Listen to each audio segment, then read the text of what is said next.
in terms of what we're going to be talking about, men's transformation, helping men to shift from surviving to thriving, helping men to shift from a painful existence to a really beautiful, purpose-driven existence. What's different about this type of work compared to mental health or therapy? Well, the main difference is that it's proactive, not reactive. I'm excited by this approach to mental fitness because it can sit in alignment with physical fitness. You work in the industry, you've seen how gyms have reinvented themselves post-COVID. I do think we can add another layer, and we can train PTs, we can train gym owners, we can train coaches, we can train sports coaches, we can train CEOs that go to gyms to really look for the signs and to be able to have these conversations and to be able to support the mental wellness of men. Look, thousands and thousands and thousands of men go to gyms, so why don't we bring something into that space where they can't only work on refining how good their body looks and how much energy they've got, but also to access connection, friendships with other men, support, and provide containers, where we can really kind of learn about ourselves more and transform ourselves. To the framework that I use when I'm working with professional rugby teams, it's almost like your physical fitness is the outer game, and it's almost like the mental fitness approach is the inner game. Until it becomes common practice for men to talk in groups, we have to combine it with the physical. You do a physical workout with a bunch of blokes, it all, by default of the exercise, it gets them out of the head, it gets them into the body, it gets them out of the critical mind, and then they're more open at the end of that to talk. I'm already seeing some people testing and learning with different things in the UK, some really, really good guys I've seen starting to bring in pieces of this work, and it's in such early days, but I think there's such opportunity for it to be a major addition to the fitness industry. There's also a dark side to professional sport. Welcome to the PerformX podcast. Today we're very excited to welcome Craig White, who's got a background as an elite rugby coach. He's a specialist in men's work, men's mental fitness. And we're excited for him to join the podcast today because we've connected about a very exciting project he is launching in the fitness space, in the sports space, which will help men become transformational coaches. So Craig, welcome to the podcast. Absolute pleasure to have you on. Yeah, it's great to be here, Giles. I'm really excited by what we can create, and it's kind of full circle for me. I kind of started long time ago in the fitness industry, and then I became a strength and conditioning coach. So it's nice to bring something back to this industry that's potentially going to change how the industry has impact in the world at large, really. Yeah, I agree. I think it's something I'm super passionate about myself, having experienced a lot of this work over the last few years, and it's completely changed how I show up in the world. So yeah, I think it can make a huge impact. So for people that haven't heard of you, can you give us a snapshot of your background, and then particularly what that specifically taught you about men? Yeah, I mean, my professional background spans over 30 years, which I'll talk about briefly in a moment. Before that, I was just as a kid, I was sport Billy. I did everything. I did every sport under the sun.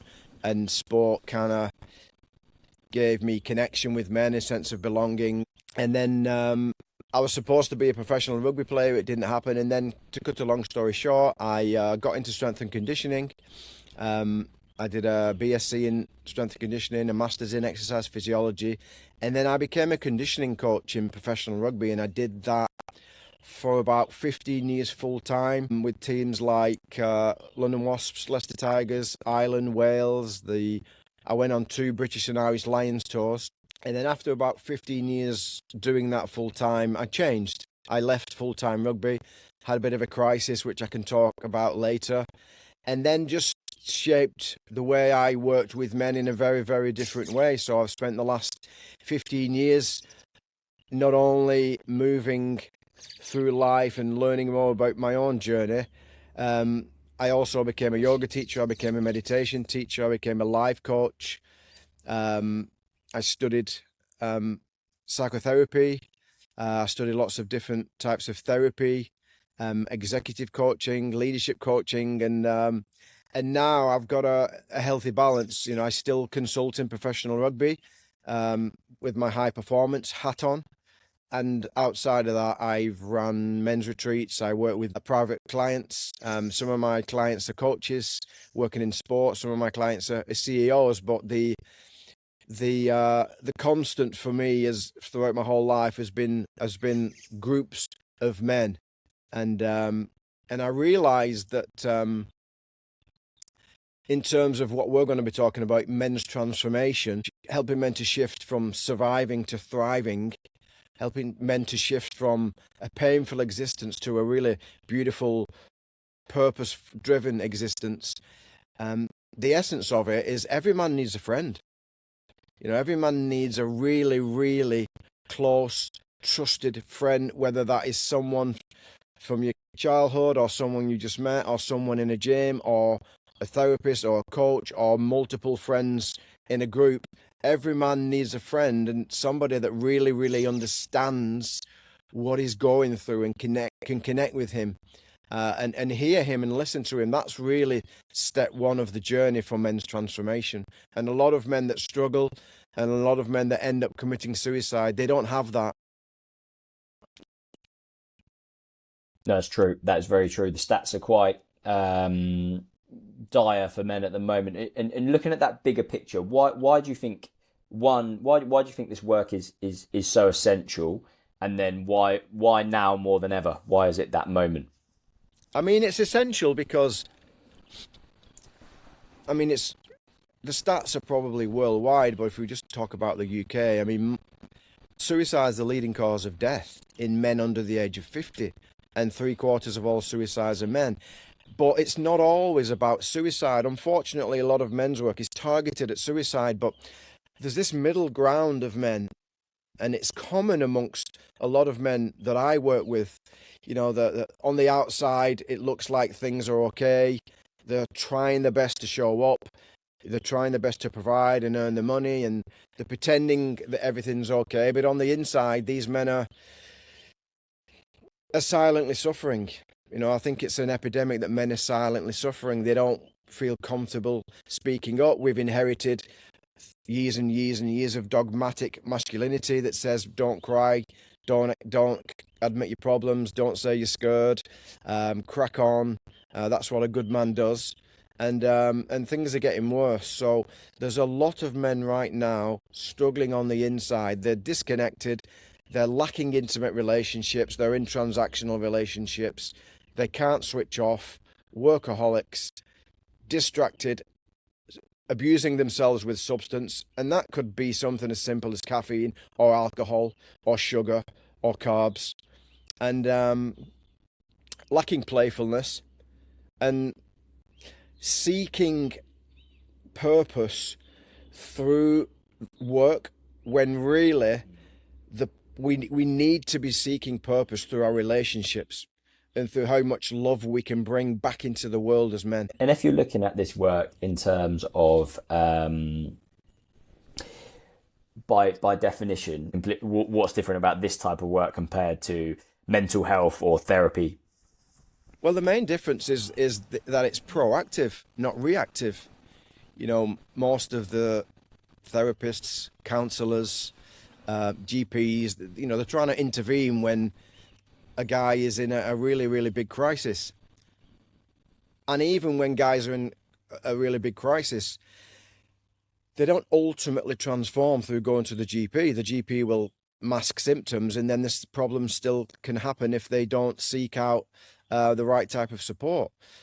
So I think I'm excited by this approach to mental fitness because it can sit in alignment with physical fitness.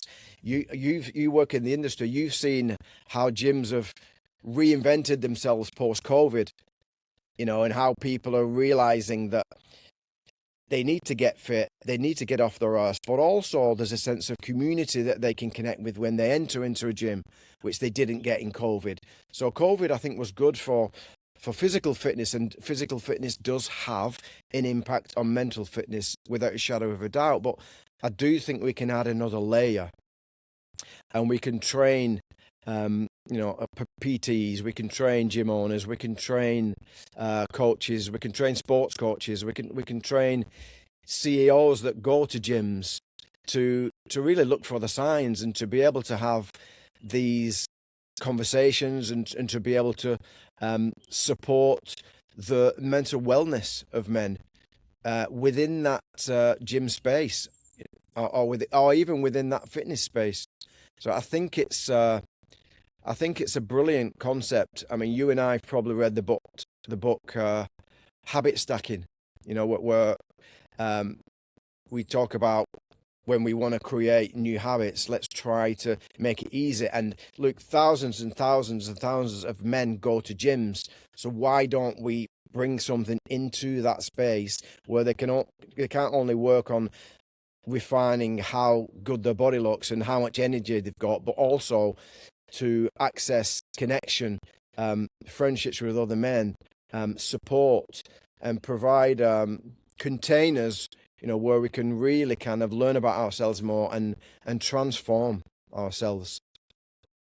Yes, and I think we've chatted about it offline, but I think gyms are quite uniquely positioned in this, in that they can do it that where other providers couldn't, because you think about a hospital is not the natural place where people are going to go to hang out, whereas a gym, you've already got that community of guys turning up consistently, hanging out, and also you're already a trusted authority in their lives. You're already influencing their lives, and people have also started that physical transformation. So they've started to gain that self-belief. Someone said something to me that stuck with me, that once you start changing through training, that's the penny drop, that you're not fixed, you are growth. You can experience growth. So I think the gym is that hub of growth already for them. So it makes so much sense with what you're saying, layering in that higher level. It's our mutual friend Ben had a nice reference where you get this pyramid where the base level, without anything, you need energy or physical. Without energy, you've got nothing. And then you layer on community, which a gym is doing those two layers well. And then this top layer, which is almost that self-actualization, or discovering who you really are.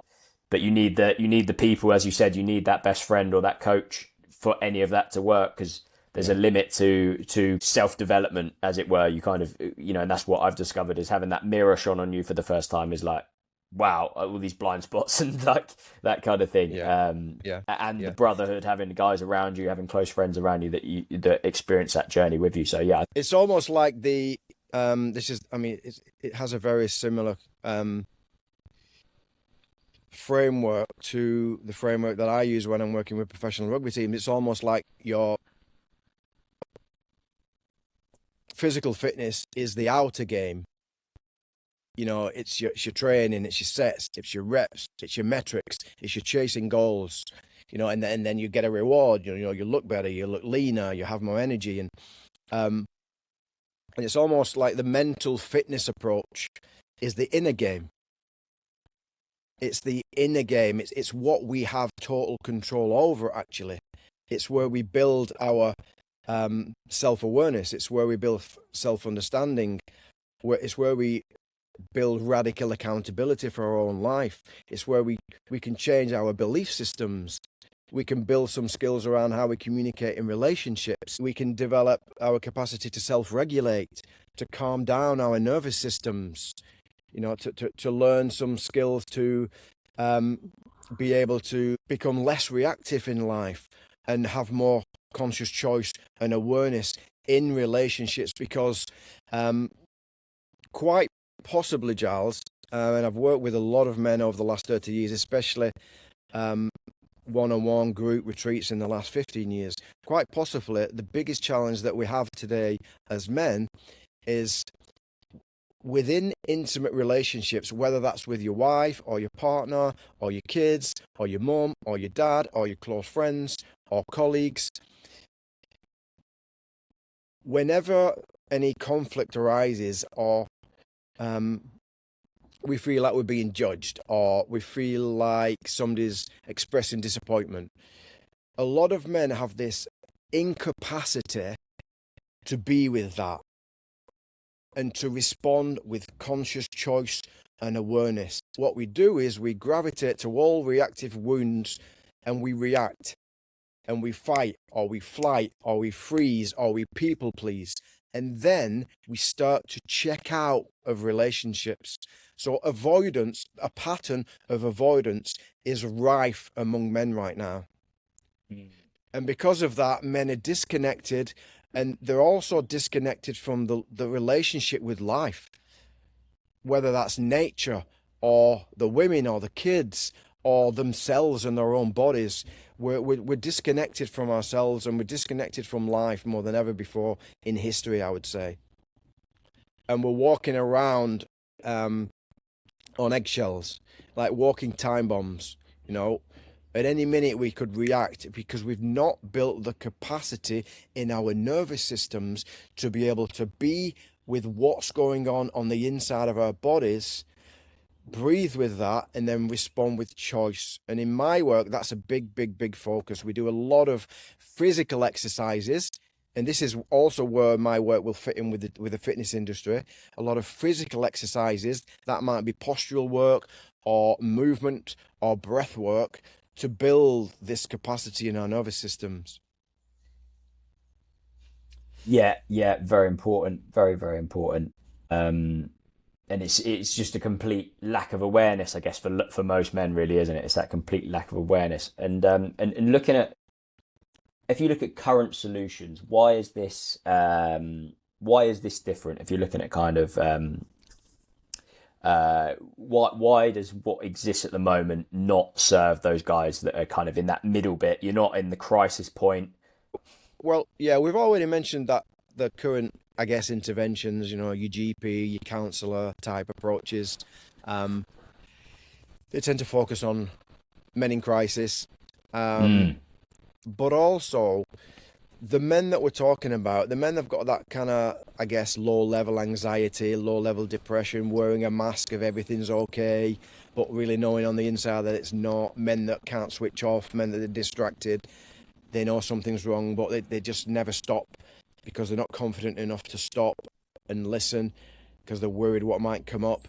So those men need connection. They need connection is the foundation of transformation for those type of men. You go to a GP, you don't get connection. So men need to know that whoever is supporting them gets them. So they need to feel deep connection, and they need to be listened to and validated for the way they feel through another human being. There's also something incredibly beautiful about men's groups, whether that's a group of 3 men, 4 men, 40 men, or 400 men that come together and are willing to explore vulnerability together. And when I say vulnerability, that could even mean just saying one word or 3 words of what they're going through, or one sentence. There's something magical about being in a room, whether that's on a retreat or in a coffee shop or on a hike, and hearing men talk about what they're going through, and realizing that you're not the only man in the room that's struggling with something. There's something incredibly empowering about that. It's almost as if when that happens, a man's nervous system will say, oh, wow. In my head, I'm the only man in the world that's struggling with this. And in my head, nobody will listen to me, nobody will understand me, and people will think I'm a wuss. But actually, wow, there's other men here. I feel safe. And when men start to feel safe, that's when the magic happens. That's when the masks come off. That's when they express themselves. That's when they talk and talk and talk to release their shame that they've carried for years and years. That's when they're willing to talk more about their gifts and the talents, and to build the capacity to grow in the world with confidence. So men Men really need other men. We do need women as well. We do need women as well. I'm just writing a book. One chapter is men need men, and the other following chapter is men need women. But often, in my experience, the first foundation for men is they need to interact with other men. We need to get each other and help each other to grow. So in a men's group, for example, which hopefully we can start to train people in the world of the fitness industry to facilitate, can be incredibly empowering. Men don't need hierarchy. They don't need to go to a doctor and put him on a pedestal. They need to be surrounded by other men. And it's that container, that circle with some skillful facilitation that really leads to transformation. And I can completely relate, especially with that moment of being able to share openly for the first time with a group of guys, and often you hear it, people saying that they thought that was going to be really shameful and really embarrassing, but actually it's like much more common than you'd think. And then I think the bonds you make, someone said to me, is like you can only compare the bonds you make in those kind of groups to the military environment, because you're going through some really tough stuff together and you're building real genuine brotherhoods with people, and you find that the level of connection goes really deep. So I can relate from personal experience to all of that. I think it's really powerful stuff. I've spent 30 years working on and off in the professional rugby space, and I can say with a shadow of a doubt that in my men's retreats, in the men's groups that I've run, the level of connection and the level of safety and trust in these men's groups is far, far, far deeper than I've ever experienced with a professional sports team. What would you say you learnt from those elite environments about kind of men and their emotions and the kind of the well-being that's kind of missed, I guess, from the well-being conversation?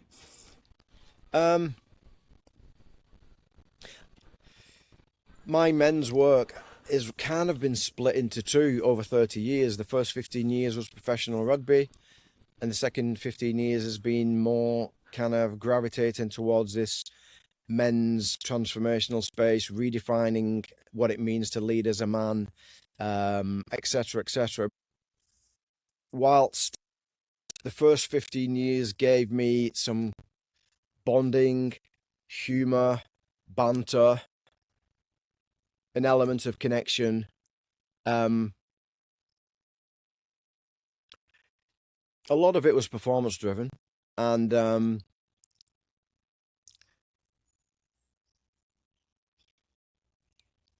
there's also a dark side to professional sport.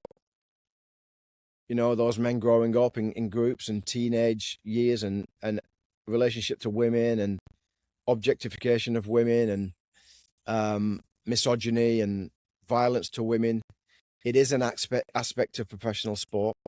So I guess I've spent the second 15 years in terms of my own transformation, changing that pattern, changing what I downloaded growing up in the world where I grew up in the north of England, changing the patterns that I inherited through professional rugby, especially around intimate relationships. Because like I said to you, a big aspect of the work I do is helping men to relate better. And we've got to relate to women better. Otherwise the world's not going to change. One thing we can't ignore, Giles, we can't ignore it. It's a constant in every single client I've worked with. And it will be a constant in these men that are coming into the gym with the kit bags, working out, pushing, working out every day in some cases. Most of those men will have challenges at home in their intimate relationships. Most of them. So when we talk about men's mental fitness, we can't only talk about mindset. We've got to talk about the regulation and the skills necessary to relate better to the wife and kids, or to the partners and kids, because that's for me were I've had most joy in my life.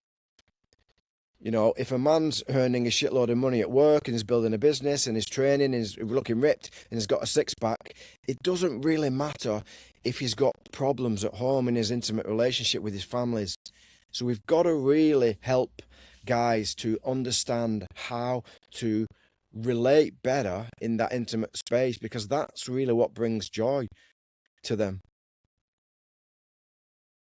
And going back to your, I think there's a really, I've been binge watching your podcast, and I heard your moment, your story of personal transformation. But let's dig into that. The moment you kind of you were in elite sport, and then you had this kind of realization about this work. So I was just on this professional rugby track for forever, really. As a player, I was supposed to be a professional rugby player. It didn't happen, and I became a professional rugby coach. And I was on that treadmill, and I wanted to be I wanted to be the best in the world. I was on that seeking to become a hero track, which I actually believe every man needs to go through. And then I pushed and I pushed and I pushed, and I made it to the highest level. I went on 2 British and Irish Lions tours. I'd worked for multiple international rugby teams.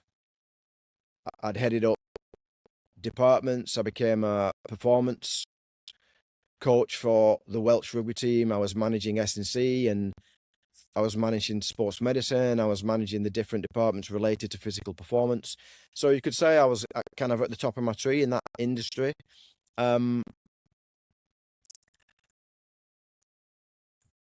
But I guess as I got older, towards the back end, I left Wales probably about 15, 16 years ago. I guess a few years before that, there was a nagging on the inside. I couldn't put a finger on it. And what we try to do as blokes, we try to intellectualize what's happening in our body, which is ludicrous, really, because you can't. The language of our body is feelings, and we've just got to feel.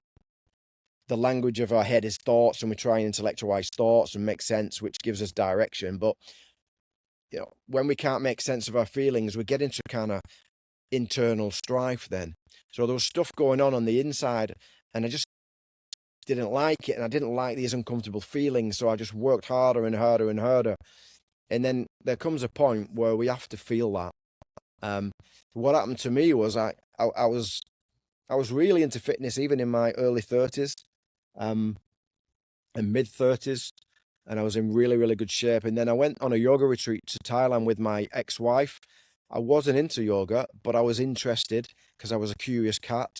And she really wanted to do it. So we kind of went for a month on this retreat to yoga in Thailand. And the practice of yoga involves slowing down. The practice of yoga involves redirecting your attention on the inside. I just redirected my attention out for years and years and years.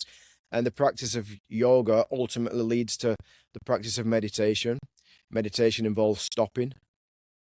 Again, shifting your attention on the inside. And looking back, it was a nightmare for the first 2 weeks. I couldn't keep still. I was just itching. I was just, every 2 seconds I'd be out the door for a piss. And I just couldn't get into this practice of yoga. But I was fascinated by the theory, and I was tapping my notes up. It blew my mind. And because I was fascinated by the technology of yoga, I decided to really go for it in terms of the practice of yoga and the postures and the breathing and the meditation practices. And after a couple of weeks, I was able to really access some deep states of consciousness. And in those deep states of consciousness, I was feeling again. I was in my body. I could feel my body, and I felt love like I'd never felt before. And it was like, oh my goodness, what's happening here? And I felt euphoria, expansion. But I also felt the other stuff, all the repressed shame and all the repressed guilt and all the repressed anger, and stuff came up. Was I bullied at school? Was I bullied by my brother? Why did I think my dad was weak? Why was I angry towards my mum? But I couldn't deny this felt experience. Like, wow, fuck, there's so much more to life, me, my character, my name, who I am, what I identify with. And I just had to go on this intense journey of self-discovery.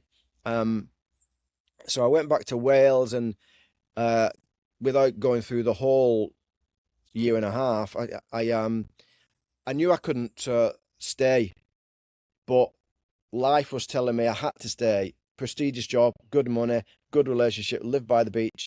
But I knew I had to leave, and eventually I had to leave because I was in too much internal struggle, and I left, and I went to live in Thailand with my ex-wife, and I was lucky enough to have some consultancy through World Rugby, the governing body of rugby, but it was only a certain number of days a year. It paid the bills, and it paid for me to transform myself, and then personally, I got into yoga, I got into meditation, I got into breath work, I got into fasting, I got into detoxing.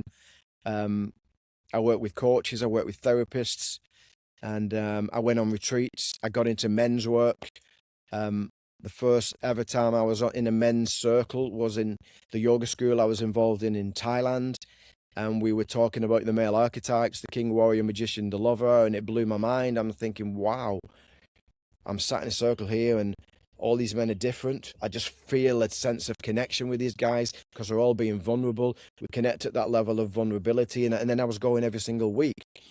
And then I just thought to myself, I've got all the ingredients here to create my own men's work. So I had a brand called Men Without Masks for a while, and we ran retreats in the UK, and it was wonderful. And then I decided to shift my men's work to my own brand, which is Craig White Mentoring, because it aligns more with leadership. And my journey really, I guess, in that elite sports world tends to resonate more with CEOs, business managers that like sport, like high performance, guys that are into fitness. They tended to resonate more with my story, and it was a good move for me, you know. And I'm really excited to kind of bring something new to this ever expanding fitness industry, because as we spoke of at the start, we already know that men go to these places.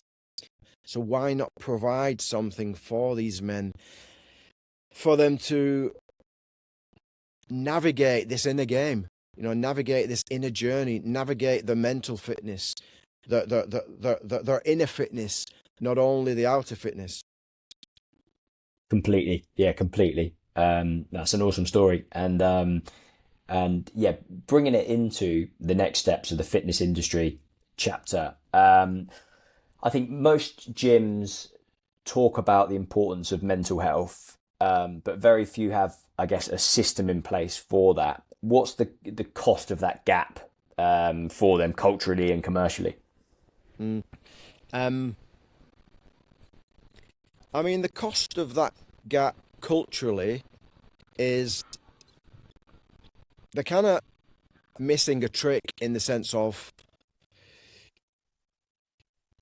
I really, really believe that if we're going to change the world,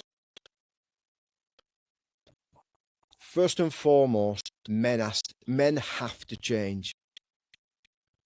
I believe that women are crying out for better leadership from men. They're looking for that. So we have a responsibility as men to lead. We really, really do. And if the fitness industry can catch hold onto this, it's effectively, it's the same with the sports industries. So many people play sport, so many people go to gyms. So why not target that industry as a platform for human transformation? So if we could equip gyms with the skill sets and the facilitation skill sets to cater for this, to spot the signs, to provide spaces for this, to provide frameworks for this, to provide skill for this, then for the first time in history, gyms are really, really starting, the fitness industry is really starting to make a dent into changing the world. reducing the level of male suicides, reducing the suffering of male leaders in the world, reducing misogyny, getting men back into the homes, reducing workaholism, and bringing more love into the world, and the world becomes a better place. So gyms then can contribute culturally to what's happening in the world, and they can develop a new revenue stream that a lot of them haven't even ever thought of. Yeah, very true. These men are going to gyms. They're paying gym memberships. You add in another cog to the wheel, and they'll still pay for it. And from a operator's perspective, what would embracing men's mental fitness look like in terms of return? I think it would be another piece of the jigsaw that turns gyms into real commercial hubs. I mean, gyms are going in that direction anyway, and I think the addition of something like this will lead to better retention. Let's not forget also that more than ever before, we see women in gyms. And mate, women want men to do well. Women want men to lead. Women want men to be the best version of themselves. A lot of those women that go to gyms, they've got husbands, they've got sons, they've got brothers, they've got dads. And a lot of women that I know, they're really encouraging men to step up. So, women themselves would encourage the men to start to go to the gym more often, because women want the best for men. I just think it would turn it into a real community hub, and it would really be supported by women as well, which we've not spoke about. Yeah, I think you're right, and I think it's the whole thing of genuine, authentic community, because you won't get a deeper connection than that, and that translating into retention. Not going to leave because you've built those true friendships there, and I think there's a lot in that. It would also, Giles, give the PTs a lot more confidence, because some of the key aspects of what we will be training or teaching on the facilitation level 1 is actually around human connection skills, leaning into rapport, connection, attunement. There's layers on top of that, questioning skills, feedback skills. All these skills will help to increase the confidence of someone who works into a gym. And then by default of that confidence, you've got more connections happening in the whole gym. And on that note, I guess PTs deal with a lot of stuff like this that they don't necessarily feel qualified to deal with already. They're kind of the most, I heard a quote that was like, they're the most unpaid therapist in the world. Obviously, this work is not therapy, but it is. There's a nice definition of it being future building, right? You're not digging into their past, but you're helping them shape and create a future. Yeah, it's also training. Like I actually like that slogan. It's not therapy, it's training, because if you've got men coming into the gym, and we're providing interventions for them on a regular basis, we're also training them something new. We're training them to communicate. We're training them to be more vulnerable. We're training them to own their gifts. We're training them to listen to other men. We're training them to remain present and respect when someone else is talking. We're training them listening skills. We're training them to open up their bodies. So it's all training. We're training them to stay regulated under pressure. It's still training that aligns with physical training. It's very true. And a lot of the reasons why someone gets stuck with their physical training is generally a mental barrier, right? It's not that they need more programming or more nutrition advice. It's that kind of, you've hit a ceiling of a self-sabotaging behavior. That's why you're going home and eating the food you shouldn't, or skipping the sessions, or that kind of thing. Exactly. Giving them back ownership. For sure. And we're also seeing a big shift in gyms transforming into health hubs. So that alignment between what was previously wellness or the kind of the longevity, recovery, and then the softer things like yoga classes and things like that. So I think this slots into that picture nicely, completing the kind of what someone will come to their gym for. Because I think we're seeing it, speaking to a lot of people, is that gyms are seeing people going out and spending money in other areas when it could be owned by that gym or that coach. So they become their one touch point of looking after that health and wellness angle, as opposed to being one small slice of it, and then they have loads of experts in other areas. This would bring that in as another area of expertise, sort of thing. Yeah, 100%. And what would you say a kind of a best in class example of this looks like? If you were an operator or a personal trainer, what would you how would you deliver this? I mean, let's start with the physical before we go on to the kind of mental and the communicative side of this type of work. I do think there's a benefit in men training with men. Men's fitness clubs, Sunday morning men's fitness clubs. There's a gym I know of in Cardiff, and they have about 60 men going to a circuit class every Saturday morning, followed by little small group pods where they make a tea and a coffee, and they just sit in little pods, and they might have a question on a whiteboard where they share the question of the day.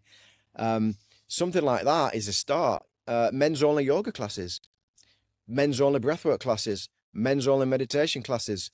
I'm not trying to be sexist when I say these things, Jazz, because I actually think the foundation for men is to get around other men, and then they actually would feel more confident to go to a mixed yoga class or some kind of mixed Pilates class.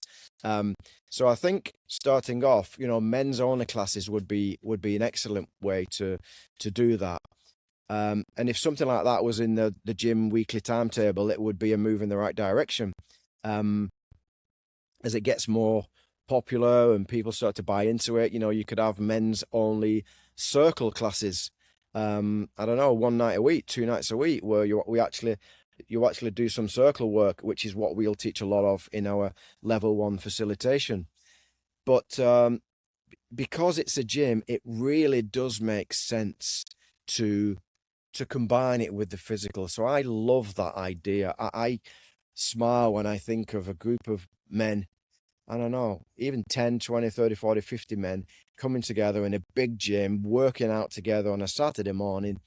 And then you get the tea and coffee out, and you run some little circles, and you've got 6 PTs walking around the circles, facilitating the circles. And yeah, that's a beautiful step in the right direction.